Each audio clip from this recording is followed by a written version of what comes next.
Tok Spada. Ya. Tok Spada, Solusi Pajak KPP Madya Jakarta Selatan 2. Assalamualaikum warahmatullahi wabarakatuh. Gimana kawan pajak kabarnya? Hari ini bertemu lagi dengan kami tim penyuluh KPP Madya Jakarta Selatan 2 dalam sesi podcast yang tentunya akan membahas mengenai hal-hal yang berkaitan dengan pengetahuan perpajakan. Dan di kesempatan kali ini, di kesempatan menjelang Idul Fitri ini, kita bahas yang ringan-ringan dulu aja ya. Jadi tentang PMK yang baru terbit sekitar bulan Februari kemarin, PMK-nya nomor 10 tahun 2025 yang mengatur tentang PPh pasal 21 ditanggung pemerintah. Kita sapa dulu narasumber kita pada kesempatan kali ini. Seperti biasa, di tengah-tengah kita sudah ada dua narasumber. Mas Krishna, gimana kabarnya Mas Krishna? Alhamdulillah Mbak, Luar biasa. Puasa lancar Mas? Alhamdulillah. Lancar ya dengan segala dinamikanya. Ya, begitulah Mbak. Mbak Rini, gimana kabarnya Mbak Rini? Alhamdulillah baik Mbak. Aduh, yang ini ya Mbak Rini terlihat khusyuk ya bulan Ramadan ini. Baik kawan pajak, tanpa perlu berpanjang lebar, kita akan diskusi mengenai PMK 10 ini mulai dari latar belakangnya, kemudian nanti kita juga mau bahas mengenai tata cara pengenaannya atau tata cara pemanfaatannya, kemudian juga tata cara pelaporannya. Kita ke Mas Krishna dulu nih. Kita mau bahas mengenai latar belakang diterbitkannya PMK 10 ini seperti apa Mas Krishna? Ya, baik ya. Mungkin gini Mbak, kita mulai dari kawan pajak mungkin sering dengar akhir-akhir ini ya tentang namanya paket stimulus ekonomi. Stimulus ekonomi, nah, ini apa tuh? Salah satunya ya ini nih Mbak. Paket stimulus ekonomi yang diluncurkan pemerintah. Kita tahu di tahun 2025 ini ekonomi agak turun gitu ya Mbak ya. Kalau lihat berita sana sini kan banyak yang mengkhawatirkan di 2025 ini agak berat gitu kan ekonomi. Nah, oleh karena dasar itu salah satunya ya Mbak ya, pemerintah ini meluncurkan PMK ini Mbak, ini untuk menjaga keberlangsungan daya beli masyarakat dan juga menjalankan fungsi stabilisasi ekonomi dan sosial tadi itu Mbak. Jadi ya ini terbitlah PMK 10 tahun 2025 tentang PPh pasal 21 ditanggung pemerintah. Jadi gitu.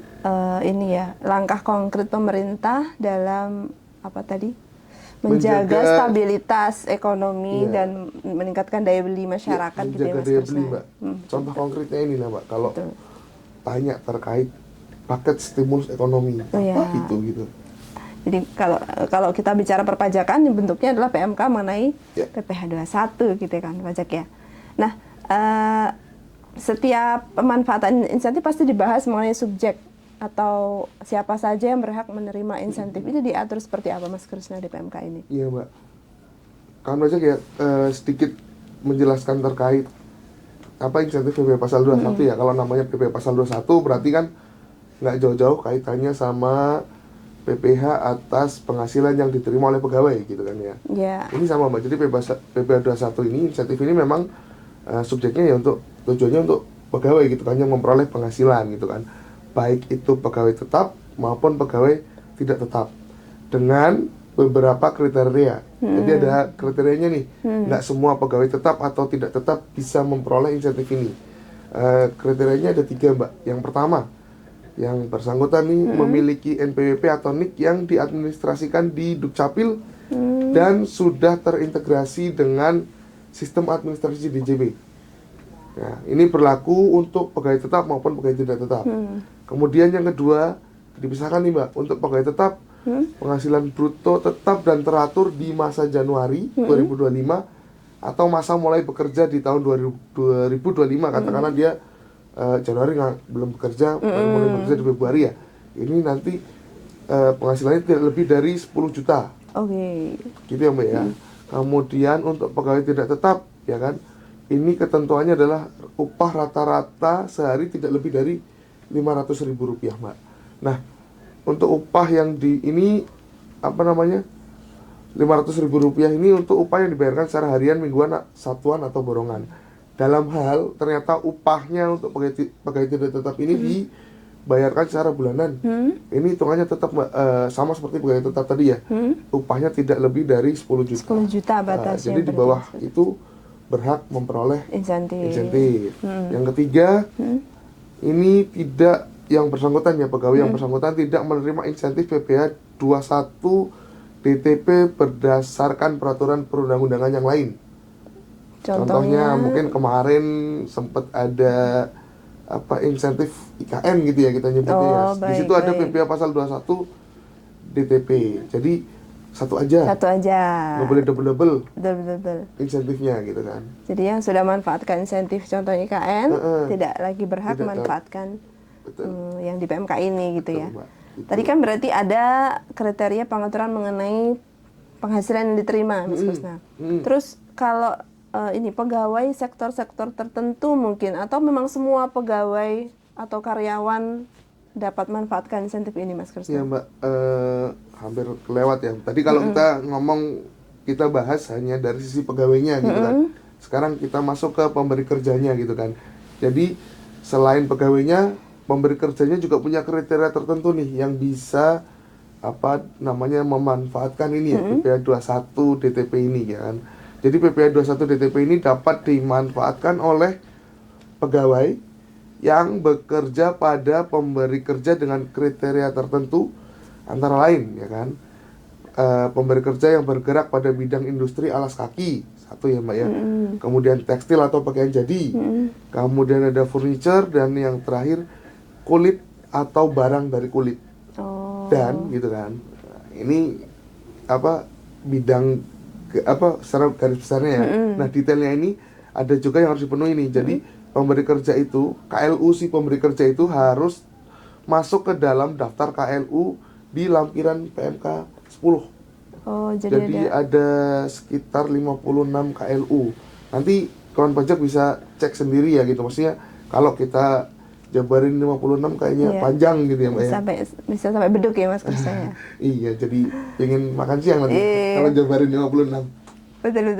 Jadi ada clue dari sisi pemberi kerja pun ada kriteria tertentu mengenai pegawai di pemberi kerja yang seperti apa yang berhak memanfaatkan insentif. Oke, jelas ya Mas. Tapi clue-clue tadi sudah ada semua ya di lampiran PMK ya Mas Kusna. Nah kemudian mengenai tata cara nih, kita kembali nih. Tata cara pemanfaatan insentif ini seperti apa Mbak Rini? Ada prosedurnya gitu? Ya, baik kawan pajak. Jadi insentif DTP PPh pasal 21 yang ditanggung pemerintah ini itu diatur di dalam PMK ini diberikan secara tunai. Oh, tunai. Nah, itu kapan diberikannya? Jadi pada saat pembayaran penghasilan kepada pegawai tertentu. Jadi termasuk dalam hal pemberi kerjanya itu memberikan tunjangan pajak penghasilan pasal 21 atau menanggung pajak penghasilan pasal 21 kepada pegawainya.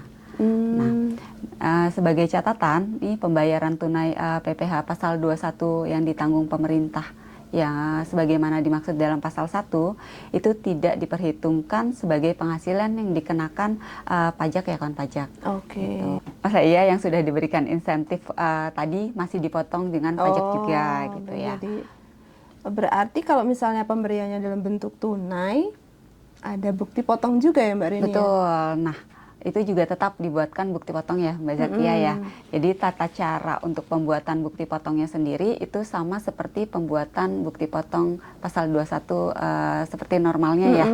Nah, pada umumnya. Jadi sesuai dengan ketentuan peraturan perundang-undangan di bidang perpajakan. Nah, untuk masa pajak selain masa pajak terakhir itu dihitung menggunakan tarif TER ya, Mbak Kia ya. Seperti pada umumnya betul. Dan di masa pajak terakhirnya sendiri itu tetap menggunakan tarif pasal 17 untuk pegawai tetapnya. Kemudian kalau untuk pegawai tidak tetapnya gimana? Yaitu dihitung dengan menggunakan perhitungan PPh pasal 21 untuk pegawai tidak tetap. Ini kembali ke peraturan mengenai tata cara pemotongan PPh 21-nya. Nah, itu nanti kawan pajak juga bisa cek terkait dengan tata cara perhitungannya ya, itu ada di lampiran PMK-nya sendiri ya. Jadi tadi selain KLU ya, Mas Krisna ya, itu juga tata cara perhitungannya juga ada. Oh, jadi ada contoh-contohnya juga ya Mbak Rini. Betul. Ya? Baik. Jadi insentif diberikan secara tunai kawan pajak, kemudian karena pemberian tunai maka juga dibuatkan bukti potong atas insentif tersebut. Nah tadi kan Mbak Rini sebutkan kalau masa pajak terakhir dihitung menggunakan tarif pasal 17 untuk pegawai tidak tetap ya. Berarti ada kemungkinan LB nih, ada lebih potong. Mbak Rini itu gimana atas yang DTP-nya? Nah, terkait dengan PPh 21 yang tadi terjadi lebih bayar ya. Nah, itu diatur di pasal 5 PMK 10-nya. Oke. Jadi di situ diatur bahwa dalam hal jumlah PPh pasal 21 yang ditanggung pemerintah tadi itu untuk pegawai tetap tertentu yang telah dipotong dan diberikan insentif dalam tahun kalender yang bersangkutan lebih besar nih dari pajak penghasilan pasal 21 yang terutang dalam 1 tahun pajak ya. Nah, itu kelebihan pajak penghasilan pasal 21-nya tadi yang ditanggung pemerintah tadi itu tidak dikembalikan kepada pegawai yang bersangkutan. Oh, jadi tidak ada pengembalian. Iya, tidak ada pengembalian. Dan bagi pemberi kerjanya juga itu tidak dapat dikompensasikan maupun dimintakan pengembaliannya. Oh, jadi khusus untuk yang DTP tidak bisa dikembalikan kalau ada LB gitu ya kan pajak ya. Terus biasanya kan kalau ada insentif biasanya ada pelaporan pemanfaatan insentif, itu ada mekanismenya tersendiri nggak Mbak? Kalau untuk pelaporannya itu sama ya seperti pasal 21 pada umumnya. Jadi kan ini kan insentif berlaku dari Januari sampai dengan Desember 2025 ya. Jadi untuk pelaporannya hanya dengan menyampaikan SPT PPh pasal 21 atas masa pajak Januari sampai dengan Desember 2025. Nah, namun atas nama-nama pegawai tadi yang diberikan insentif tadi itu harus ada di dalam SPT masa PPh pasal 21-nya. Di lampirannya. Iya, di lampirannya betul. Nah, untuk penyampaian SPT-nya sendiri itu bisa dilakukan maksimal sampai dengan 31 Januari 2026. Oh, ya, baik. itu baik normal maupun pembetulannya ya. Oke. Kemudian kalau misalnya khilaf nih atau tidak lapor SPT atau pemanfaatan insentif ini ada konsekuensinya nggak Mbak Rini? Iya. Jadi kawan pajak misalkan dalam hal pemberi kerjanya itu tidak menyampaikan laporan pemanfaatan insentif PPh pasal 21, maka insentif untuk Januari sampai dengan Desember 2025 itu tidak diberikan ya, dan pemberi kerja yang bersangkutan juga wajib menyetorkan kembali PPh terutangnya. Oh, itu yang harus gitu. dipotong tadi ya. Nah, ini untuk catatan kawan pajak juga, jadi dalam hal terdapat satu masa atau lebih ya di mana pemberi kerjanya tidak menyampaikan laporan, itu jadi maka atas insentif dari masa Januari sampai dengan Desember tadi, yang Januari sampai dengan Desember 2025 tadi ya, itu tidak diberikan. Oh, bahaya banget ya. Jadi kawan pajak ini ya berarti harus semua masa pajak dipenuhi pelaporannya, tapi maksimal tadi 31 Januari 2026 ya Mbak Rini. Kayaknya jelas banget ya. Jadi karena PMK 10 ini bahasanya tidak begitu banyak ya kawan pajak. Tadi kan sudah saya bilang ya, mau Idul Fitri nggak usah bahas yang berat-berat.